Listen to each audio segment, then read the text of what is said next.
Everybody, we are back. It is Taped on Live's favorite podcast, favorite channel, favorite everything. We are back. You guys already know what to do. Hit the subscribe button. Subscribe. Hit the like button if you like it. Hit the dislike button if you don't like it. Leave a comment if you like it. Leave a comment if you don't like it. Also follow us on Twitter at the Mark John NFL for me, at mholder95 for Matt, and of course, pandasubs.com. Discount code TDL for 35% off. Or sorry, about 25% off. I'm getting that, but I just missed out the 35 today. But whatever. All right, today we're doing some undrafted free agents. We're doing Jarrod Hufford and Greedy Vance Jr. All right, so we're gonna be checking those guys out and doing a deep dive, seeing these guys have a chance to make the football team. And then, of course, we're gonna talk about Christian Wilkins right now because that's the big story of the week about the Raiders. Is Christian Wilkins? It's not looking too good for Christian Wilkins. They're hoping that he could be ready by August, but he still is in a boot. There's rumors that he might have re-hurt himself, kind of re-injured it. That's the word, re-injured. Yeah, that foot. Yeah, I think Vinny tweeted it out like he either like broke the screw in his foot, and this would be, I guess, less likely according to Vinny. He like re-broke the bone, but either way, it's a setback in the injury. But he did say that like either way, the expectation that is that he'll be ready by August, which isn't terrible. Like obviously, it's not an ideal situation. You'd love it if he didn't have a setback, and you'd love it if he was out there at OTAs right now. But I don't know. At least for me, like I'm not concerned about it right now because I mean Wilkins is a vet. He's played well in the past, played well before he got injured last season. So I'm not worried about him missing some unpadded practices in May. Where I kind of would start to get a little bit concerned is if he's not available in training camp, which is I guess where it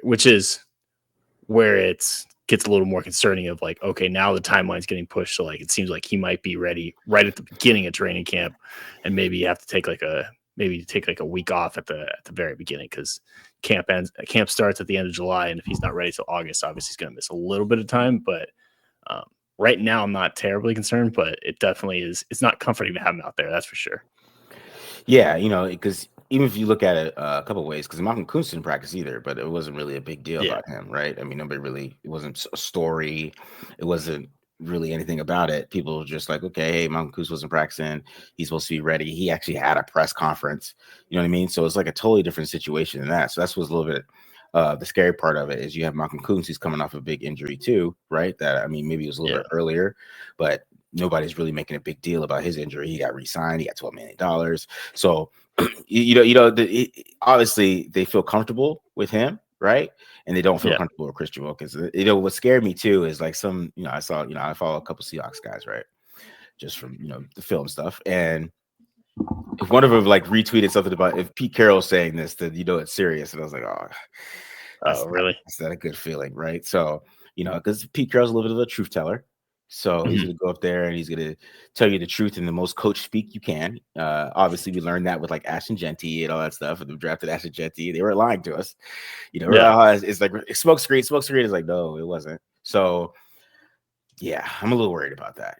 It's a big deal. I mean, and it makes sense why they drafted 2 defensive tackles. You know what I mean? Yeah. Right. I mean, you could look back at what they did in the draft and what's happening with Christian Wilkins. They are worried. So if they're worried, then we should be worried. That's how I look at it. Gotcha. Yeah. I mean, we'll see. Like I said, if he ends up missing more time, like closer to the season, it's definitely time to hit the panic button. I'm not too flustered right now, but yeah, it's definitely missing Christian Wilkins. Christian Wilkins is expected to be a big part of this defense. If he is missing time or is held back because of the injury, like that's going to be significant.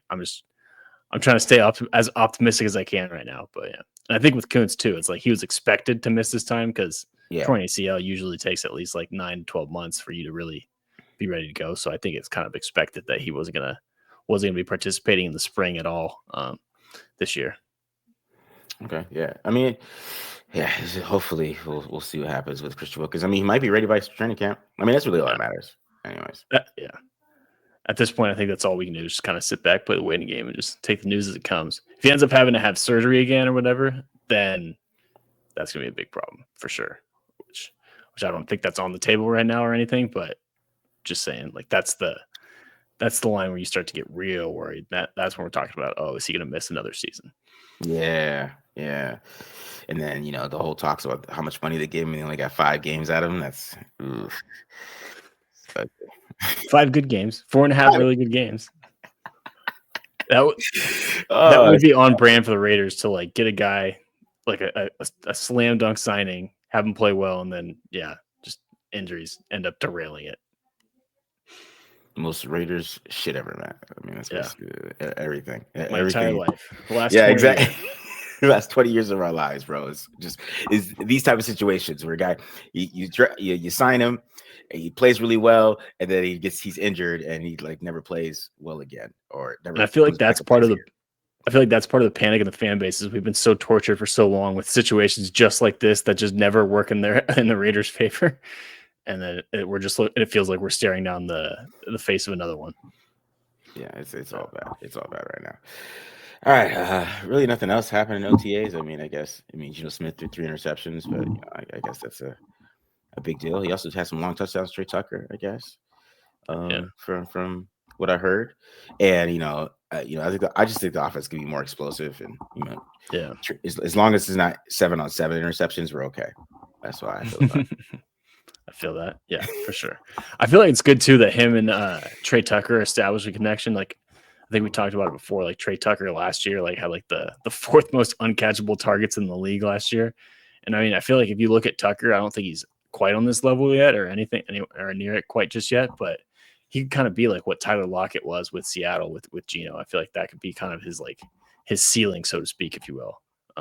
So yeah, I was glad to hear that because he's a guy that I think both of us are high on going into this pivotal kind of make or break year 3. Yeah, for sure. Just to have that build up on Trey Tucker too, because he got better from year 1 to year 2. I expect him to be get even better than he was those first 2 years. So if he can have a big impact on this team, I mean, it's going to be huge because they're going to be able to run the ball. He's going to get some 1-on-1s. That some teams are got to play. What I would say like cover 3, cover 1 type of looks, right? And he's going to get some 1-on-1s out there. So I think that's going to be a big deal. And if Geno can hit him, which he historically has shown, he has pretty good deep accuracy. Man, let's see what that can happen with Trey Tucker. For sure. All right. Let's get into some of these undrafted guys. So you did Jarrod Hufford. Where's Jarrod Hufford from? Iowa State, the new pipeline. For the Raiders. All right. Yeah. Tell us a little about Jarrod Hufford. Yeah, so if you look him up on PFF, like you can kind of see, you can sum up his game pretty well. I think he's pretty damn good in pass protection. As a run blocker, he's all right. Like you can use him on like some zone runs. He's got some good athleticism too, some good quickness. I think he had like an 8.6 RAS, something like that. And he can be effective on a few zone blocks where he can kind of move guys out of the way, or move guys where they want, over exaggerate where they want to go. Like if they start slanting, he'll kind of push them out of the way and create some gaps that way. He's not a guy that you're really going to rely on to just like drive block people and be a people mover in the running game. I think he's not quite as strong as you would like. And then in pass protection, he's pretty damn clean. He's pretty impressive. He's got good eyes. The athleticism obviously helps him out a lot there.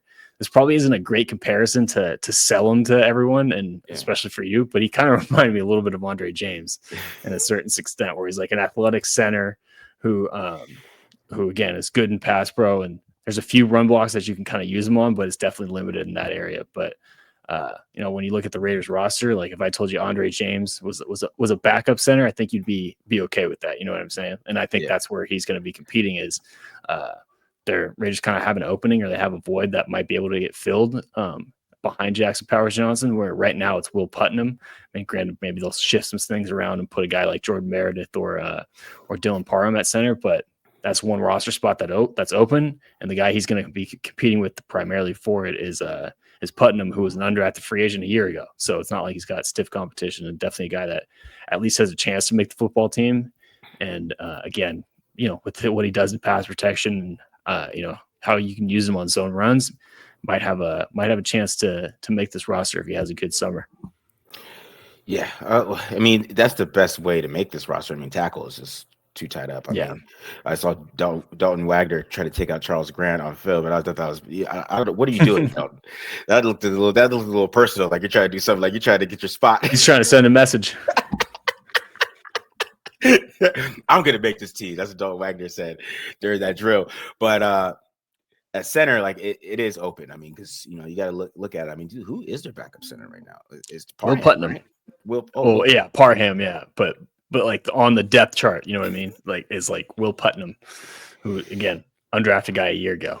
Mm-hmm. So there is a lane for him to make this football team. So yeah, I think when you're playing that position, if you can play center, and they're gonna need some depth, he's at least gonna make the practice squad where they can kind of keep him around just in case some guys go down.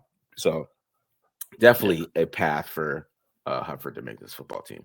And interesting about him too, like he played 4 out of 5 O-line positions, but usually when you see that, the one that don't play is center. Obviously, that's what he played like all of last year, but like years before, he played both guard spots and left tackle, but oddly enough, never played right tackle. I'm assuming that was just like a personnel thing. Yeah. But again, just the point being like versatile guy, he can play, has experience playing all 3 interior spots. And then I don't think he's obviously not going to be an NFL tackle. He's got 32-inch arms, but the more things you can do as a backup, if you can fill in at guard too, like just helps your cause. Yeah, for sure. So I did Greedy Vance Jr., which is a very interesting film to watch because I mean his film is pretty damn good. Like this is I was a little bit in shock, to be honest, when I was watching this, and I was like, how did this guy not get drafted? And then I went and looked at his pro day, and he is like 5'9", 182. He ran a 4.65. So he's basically me as an athlete. That's what I did when I was coming out to go about to play college football. That's what I did. I was 5'9", 180 and ran a 4.65. So I was like, all right, okay. So he reminds me of Mike Hilton a lot because Mike Hilton went undrafted too. And like Greedy Vance Jr. can tackle, and you could blitz him off the edge. He tackles really well. He does a great roll tackle. He's pretty damn good in coverage too. He can cover. He doesn't get beat a lot in coverage. From when I was watching him on film, he's just a very like good football player. Like he could play football. Like, and he's a slot corner too. So that's a position that's kind of Raiders fans. We don't want Darnay Holmes out there. I would feel a whole lot better. Like if I know he probably won't play year 1 or anything like that, but you never know with Pete Carroll. Pete Carroll might see how tough he is at like 180 pounds and how he just doesn't care about guards or anything or taking on anything. He's not afraid of anybody. And he just is so fearless out there at that size that I think he has a chance to kind of, especially if he goes to play special teams and things like that, of making this football team. Because they don't have like a real slot corners right now that you can really think of where that position is just so wide open that a player like that, like I said, Mike Hilton didn't get drafted either. And that's why it's kind of similar. They both were at 21 too. So it's very similar, like type of guys. Mike Hilton's not a very big guy either, but he can blitz off the edge and he can tackle. And that's what Greedy Vance can do. Greedy Vance Jr. can really do those things. And his film was definitely something I wasn't expecting, right? Because I told Matt I was gonna do John Humphrey, and I started watching it. I just wasn't. I'm not gonna do this. So I was like, "What does Greedy Vance look like?" And I was like, "Oh, okay, this makes sense." And then so when you're 180 pounds and you run a 4.65, you're not gonna get drafted. Let's just keep it real, guys. Especially a corner. I mean, it's not gonna happen. So, but my thought process too is that not every slot receiver in the league is a burner either, right? So as long as he's shifty enough to keep guys in front of him and he can tackle, there's a pathway for him to be in the NFL and be a good NFL player. So I'm not gonna say he's gonna be a superstar or anything, but it's just that he could play football, and that's the type of guys you want when you get undrafted free agents, is the guys that can really play football and they know how to play, and then maybe just have some athletic deficiencies a little bit, but I think when you're a slot corner, you can kind of get away with some of those things, especially if you're smart, play zone. Yeah, he just does a lot of great things on film. He's just not a great athlete, and that's really what it is. Yeah. Yeah, and I mean, like you said, you can get away with not being as fast at the slot when you're playing the slot, because typically, like in any type of coverage, since you're close to the middle of the field, you'll have a little bit of help and safety help and whatnot. But it's funny you bring up the Mike Hilton comparison because I've been pounding on the table for weeks now to go after Mike Hilton and sign him because he's still available. So if they Yeah, can maybe get the undrafted free agent version of him or the rookie version of him, like, hey, I'm all aboard for it. And like you said, nickel, like the backup center job that we were just talking about, wide open. yeah, So anyone could end up winning that. So if they have another guy that's at least a contender in that spot, then that's good to hear. And I mean, everything you said, I'm now excited to see the film, see a DB willing to get involved in the run fits and crack some heads, taking yeah, on guards. That's all right. All right, yeah, you have yeah, my attention. yeah. Yeah, he's not scared. I'll tell you that. All right, let's get into some greedy. All right, so greedy Vance Jr. here. So, like I said, primarily in slot, he just never played outside. When they had, if a team went like two tight ends, he would come off the field. So that's basically tells you how he was used altogether. But it's just the tackling ability. So this one right here,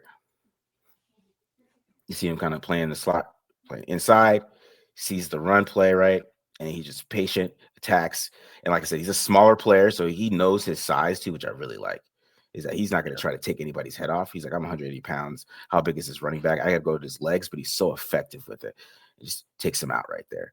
You can say maybe like get some extra yards there, but if he doesn't make that tackle, how far does this guy run? So it kind of just shows his ability to tackle right there, his ability to just kind of not scared to stick his head in anywhere and make a play there. You can kind of see it from the backside here. So patience, read it, and just take out the legs right there, make a good tackle. Boom, right there. I mean, and that's what you want from your slot corner, in my opinion. So here's another roll tackle. Again, it's going to be him one-on-one. So take it back right there. And he's going to make a great tackle to the legs. Boom. Good form there. And what I like too, which I'm going to show a little bit when he's blitzing, is just how he always gets square before he tackles here. He gets square right there, great position, boom. Take out the legs, get a tackle inside. I mean, because when you're a running back, I mean, this is what you really want. You want this one-on-one right here with this type of player, right? Where you basically just run him over, run past him. You can see Vance gets square and then just takes his legs out right there with a great roll tackle right there. That's one of the more frustrating things as a running back. You see this little dude just go for your legs. Nothing you can do about it. All right, and then him blitzing from the slot position, right? So here he is a couple times against Maryland. And just the ability to just get in there, get a tackle in there, got a little help. But like I said, it's just the ability from the slot position to kind of do these things, blitz off the edge. Like I say, stay patient, and you can see it better from the other side here. But I just love how he doesn't overrun this play or anything like that. He slows down, and then he comes in to make that tackle, gets a little help there. It's the second tackle you showed of him making a play from the backside or a run. Yeah, shows the effort. That's the thing with these draft picks, man. We talk about undrafted, doesn't matter the effort right here. But this is why I think he has a chance just to kind of make this team, because he can do things like this, get square, make a good tackle. And this one, he's going to get a sack here on this one. So what I like about this one too is that you kind of see like the stunt with the blitz here, and he does a good job of selling it to this running back. He gets this running back really to commit. And then you can see right here, this commitment from the running back that kind of sets it up with the stunt here. And he comes right here. And then, like I said, breaking down again against this quarterback. We'll see it better from the end zone angle. And he's able to make that tackle, get a sack. You touched on this too. Like, what I like about that is he adjusts in his path and he turns it into a natural line game. Like, that's not a called line game with the nickel, but he like recognized the lane and then basically turns it into a stunt, like almost like an ET stunt. Exactly. Or an nickel stunt. And this one I'm talking about the breaking down too. Yeah. Like, this is just textbook. You break down and just make a good tackle there, get a sack. And I think he played lighter. I think he tried to gain some weight for his pro day because he's listed at 170 on PFF. Oh, okay. So, I mean, it didn't help him with his 40 time. Probably regretted Yeah. it, but probably cost him some money, but all right. So here he is inside once again, and I just like this play because the effort, right? So see him kind of avoid the tight end right there, kind of slip past it, and the other guy missed the tackle, but you can see him just he the effort here to kind of chase this guy down and make this tackle downfield. I just like this a lot right here. Just this effort right here, come in there, make that tackle, keep it from becoming a big play. It's just constant effort and ability from him. So really impressive. And everything I'm showing is why I think he reminds me of Mike Hilton. So in coverage, he's damn clean in coverage too. So really, the 3 games I watched, I really didn't see him get beat.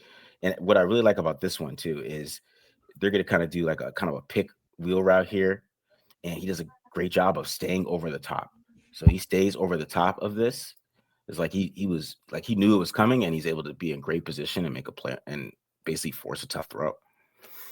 So I mean, this is an excellent coverage here, just because avoiding this. I mean, he could have, run just ended up running into this. This guy ends up wide open, and just the basic design of this whole play of what they're trying to do, what Washington is trying to do on offense. He's able to stay over the top, get in a great position, use the sideline. You see a little better on this side, like how he's able to kind of get in position, find the football in the air too, push him to the sideline. It's great coverage right there. You see it. Nice play. See, what are you talking about? Lack of long speed. Cover slot fade all day. Yeah, exactly. All right. And then here he is again against another slot fade here against Washington. And like I said, another one, good position, forces a tough throw. It's great coverage. Right. And what I like is that, he waited for the guy to commit into his route, and then you can kind of see that he just kind of just beats him to it. Yeah. And this is why, like, maybe the speed thing, he's able to kind of slow these guys down, make a good play there, force a tough throw. Yeah, it cuts off the route too. Like when you're talking about with him being patient, gets in the receiver's hip to keep him wide. Yeah, throws off the timing just a little bit. These consistent things on film. So here's another one here.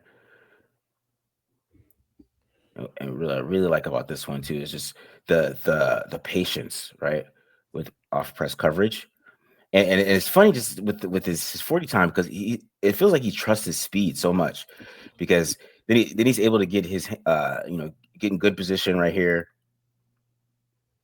and kind of just close off that whole route. I mean, even if they went to this route, he is all over this, right?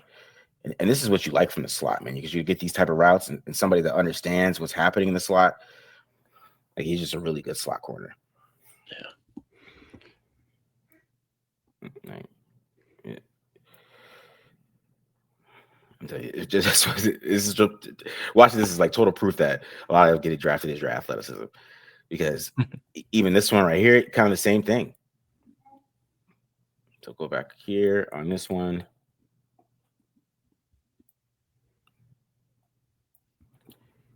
I can see it here. Just not falling for anything, not opening the gate too early, waiting for the wide receiver to commit from inside in the slot.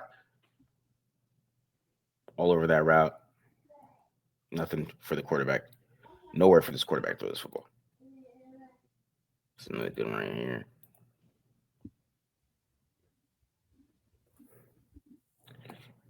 And then here he is against Mason Taylor, which this is a funny route, because, like I said, I believe he played at like 170 pounds. Okay, so here he is against Mason Taylor, who went second round, right? Second round tight end. Yeah, one of the better tight ends in his draft. So we get him in press coverage and him just tossing him around. This is what I'm talking about, like how tough he is, man. So And like I said, when he has such patience against press coverage and just trust himself and trust he understands what these guys are going to do, it's just hilarious to me him just tossing him to the ground like this. And Mason Taylor is not a small guy. I like it. Never back down. Never backing down at all, dude. All right, and then even this one here, which I think he gets beat initially. Okay, so this one, I mean, it ends up being a good route by the slot receiver. I think it's Ty Felton.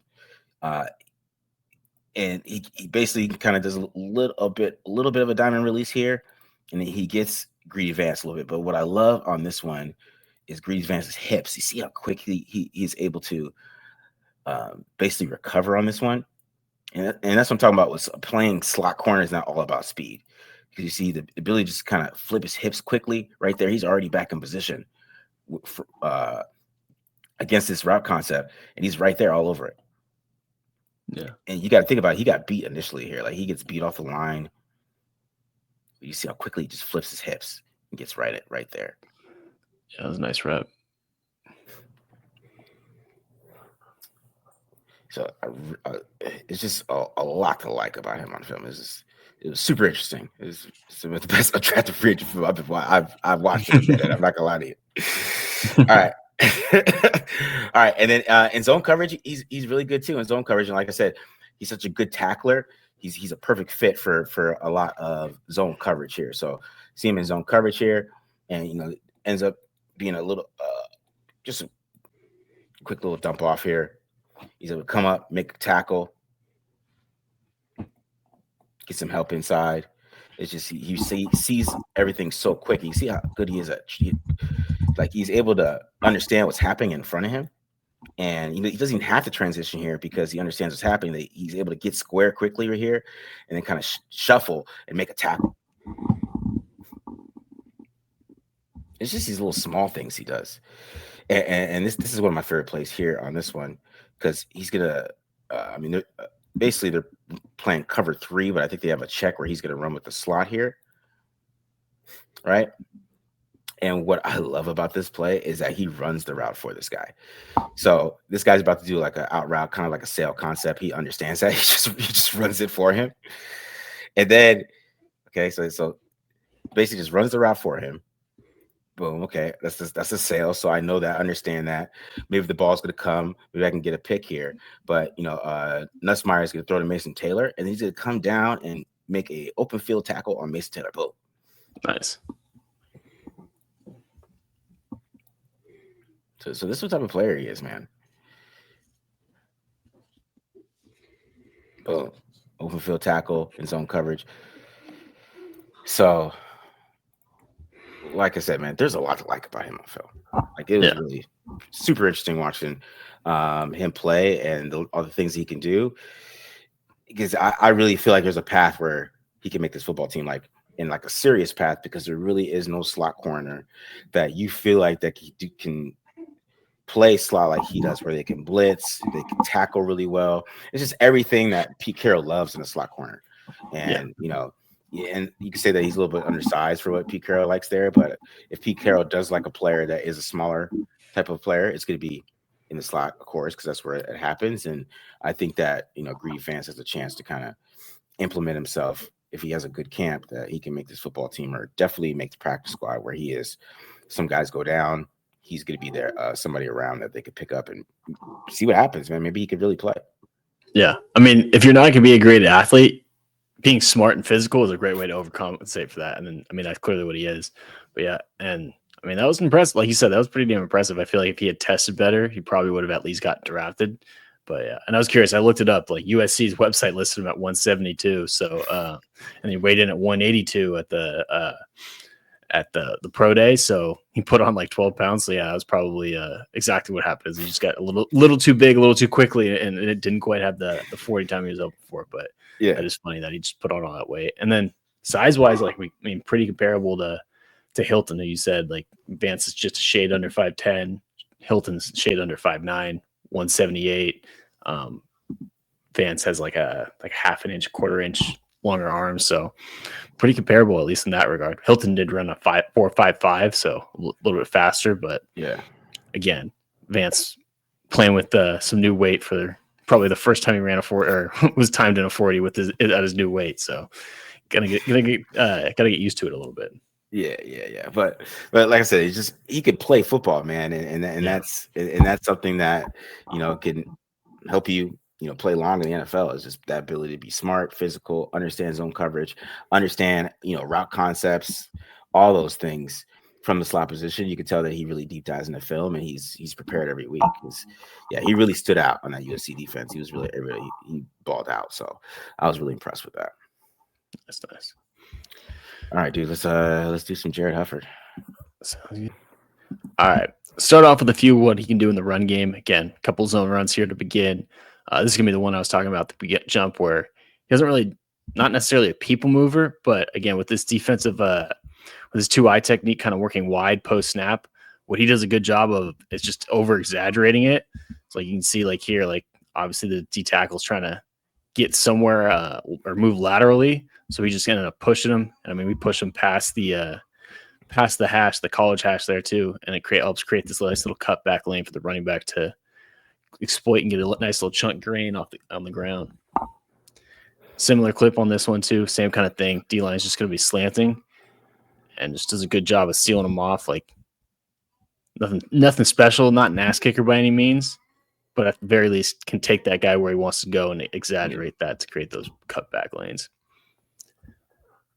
This one's technically going to be a pin and pull concept, but up front, or at least from the offensive line perspective, besides the left tackle here, basically just an outside zone block where he's going up against a 2-eye where he's got a pre-snap disadvantage lineup wise.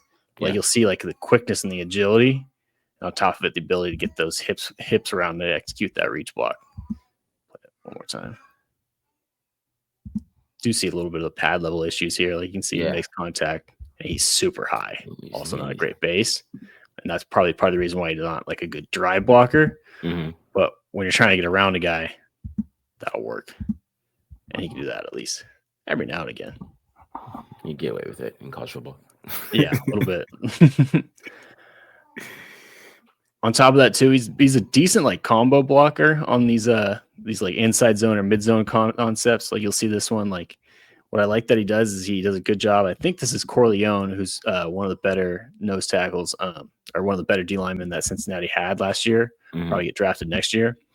Does a pretty good job of getting those shoulders turned and then helping the guard take that over. And then on top of it, executing the other half of the block too and go and pick up that linebacker. Again, not going to really see any ass kicking blocks here. Yeah. But at the very least, we're getting in the way. We're getting a hat on a hat. And then we can exploit that 3-man front from Cincinnati. Same kind of thing here. What I liked about this one too is like the nose does a little bit better job of running his feet, which makes it harder for the guard to take this over. And he feels that. So he's going to stay attached. Like if you'll watch, he's going to keep his inside arm or his right arm on this nose to make sure this guy's not breaking through to make the play. Yeah. And on top of it, while he's doing that, right, we're still engaged here with the nose. And then he's going to go still pick up the linebacker. Now, that's a good rep right there. Yeah. Now, the problem is Cincinnati gets a numbers advantage here, and nobody gets the safety coming down in the box. But from Hufford's perspective, this is a nice block. Yeah. Get out there. The next one's just going to be a pin and pull concept. And this is kind of rare. They didn't use him that much on that, or at least in the games that I watched. But you can see a nice little second level block. And again, the athleticism to help spring that guy for a touchdown. But what I liked about this too is with pin and pull concepts, usually you're trying to get around the tackle. And like if you watch his eyes, it looks like he's reading that, right? Like he's looking, he's eyeing up this DN, but he sees the end's doing actually a decent job of running his feet and setting the edge. So then he just adjusts, turns up field, and we find that linebacker. And what I was talking about earlier, same thing with the other block against that other linebacker. We're not kicking his ass, but we're getting a hat on a hat, getting a body on a body, and helping create that rushing lane. Help spring that guy for the TD. Yeah, you'd hope he like smashed that little linebacker, but it is what it is. It's not his game. Yeah. Probably why he went undrafted. But moving on to the pass pro, one thing that really stands out is he's got pretty quick off the ball and he has quick hands. You kind of see both of that on this rep. Like one thing that I like he does, I'm going to see if I can slow this down right, is he can snap the ball and move at the same time. Like you can see he's kind of already leaning and still gets the snap off. And then on top of it, watch this arm right here and how quick he is with it. Like he gets it up and he's making contact first with this defensive tackle, which is part of the way you can help overcome having shorter arms. Mm-hmm. And on top of it, just staying engaged. Now, get some pressure, and the quarterback runs into the sack a little bit here with the left tackle not quite being able to sustain it. But what I like about this from Hufford's perspective is he does a great job of mirroring this dude. And had that guy not made the play, I mean, we got a lane for the quarterback to scramble, and partially because our center here is doing a perfect job mirroring his man to stay in front of him. Also, fair warning, I didn't realize until after I put this together that a lot of these clips are ending up in sacks, but none of them are his fault. We're going to see a few sacks where he has great reps. See, again, the get off and like the quick hands here. This one's a little bit harder to see with the hands because it's the opposite angle. Like you can see, like he's out of his stance quickly, and then same kind of thing right about here. Boom, he's making that first significant contact. Looks like the defensive tackle is just starting his pass rush move. And then on top of it, too, like he does a good job on this one of staying wide with his base and then dropping the anchor. And he's going to lose some hand position here. Looks like D lineman here uses a good forklift technique. But what I like is how he resets his hands. Like you'll see it right here. Like that outside hand comes off, but then he gets it right back on the chest. So it works the hands pretty well, too. I like that. Just a little bit of hand fighting. Let's see, which one is this one? This is going to be a little precursor for a few other things that he does pretty well. What I like is he's pretty smart here in pass pro. Like you'll see him, back this up a little more. See him right here barking out something to the offensive line, like getting everyone on the same page. And it's because this linebacker starts walking down into the A gap. And like you'll see post snap, what he does is a really good job of is stepping to that linebacker. And boom, once I eye that backer and see him dropping, I get my eyes back inside, look for work, go pick up that defensive tackle, help my guard out. And then we end up throwing it right behind the linebacker and make the defense pay for bluffing that blitz a little bit. So something that's more subtle, but you can tell he's like, he knows where he needs to protect and where he needs to be in the pass protection. Yeah. Now this was the nastiest rep I think that I saw of him. This one I got a little excited in, and it's going to end in a sack anyway. But like more than anything, I just love the nasty finish. Yeah. And on top of it, like making sure that guy stays on the ground. But so he does have a little nastiness to him. 75 did not have a nasty rep. No. Well, he had a nasty rep. It was just nasty bad. Nasty ugly. He almost got both meetings of nasty here. Yeah. It looks like he almost got his knee taken out by Hufford tossing this dude. Yeah, he did.